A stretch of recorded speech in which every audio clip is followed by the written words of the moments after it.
Alors j'ai un lien avec un Rousseau qui est un peu peut-être moins connu que le Rousseau auquel on est habitué, puisque c'est le Rousseau musicien qui m'intéresse. Donc je connais de Rousseau bien son dictionnaire musical, le fait qu'il a inventé une nouvelle technique d'écriture musicale, le fait également qu'il était copiste de musique, qu'il a été également compositeur. Donc c'est un Rousseau un peu moins caractéristique ou habituel qui m'intéresse.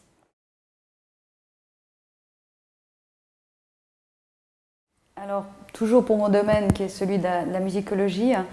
il nous est paru assez intéressant de traiter de cette question de Rousseau, pas forcément directement, parce qu'on ne va pas forcément travailler sur l'œuvre musicale de Rousseau, mais sur sa réception. C'est-à-dire que le Devin du village de Rousseau a été parodié par les Favards à Paris, qu'il a également voyagé vers le jeune Mozart, qui en a écrit son premier Singspiel, Bastien et Bastienne,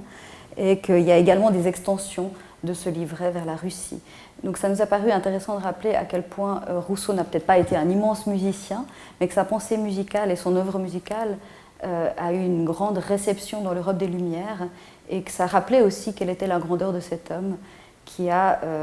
malgré lui, suggéré la naissance de genres musicaux, puisque l'opéra comique français est redevable du Devin du village, puisque le Singspiel est redevable également à cette pièce musicale, et qu'on a également une extension vers l'opéra comique russe, et que ça donnait une espèce de vision assez générale du personnage qu'était Jean-Jacques Rousseau.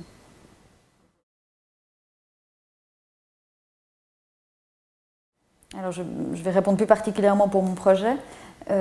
qui a comme objectif un spectacle, et donc ce sera l'occasion de découvrir pas seulement et pas prioritairement le Devin du village de Rousseau, mais toutes les réceptions du livret du Devin du village de Rousseau. Et donc ce sera l'occasion aussi de faire un dialogue entre les cultures, puisqu'on passera de l'opéra comique français au Singspiel allemand, mais également à des opéras russes. Donc il y aura vraiment un voyage d'un livret à travers l'Europe des Lumières. Ce sera également l'occasion de rappeler à la population genevoise l'importance qu'a eu Jean-Jacques Rousseau dans l'histoire de la musique, et peut-être aussi de rappeler que dans nos archives, on a aussi des documents qui concernent Jean-Jacques Rousseau musicien, et que c'est tout un pan qui est peut-être moins bien connu de ce personnage qui par ailleurs est relativement bien connu par la population genevoise.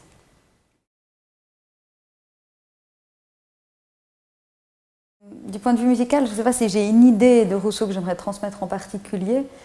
C'est plus une impression que j'aimerais transmettre par le biais de notre projet, qui est celle de reconnaître en Rousseau une figure qui a été tout à fait fondamentale pour l'histoire de la musique, non seulement en France, mais également dans des régions qu'il n'a pas traversées. Et c'est cet aspect-là qui m'impressionne. C'est un compositeur qui n'est probablement pas le meilleur compositeur que l'histoire de la musique a connu, et malgré tout, sa réception est tout à fait importante, et il a su anticiper des effets de mode, je dirais, du point de vue musical,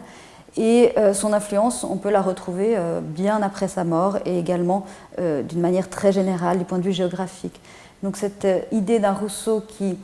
était une espèce de monument incontournable est quelque chose qui m'a beaucoup marqué,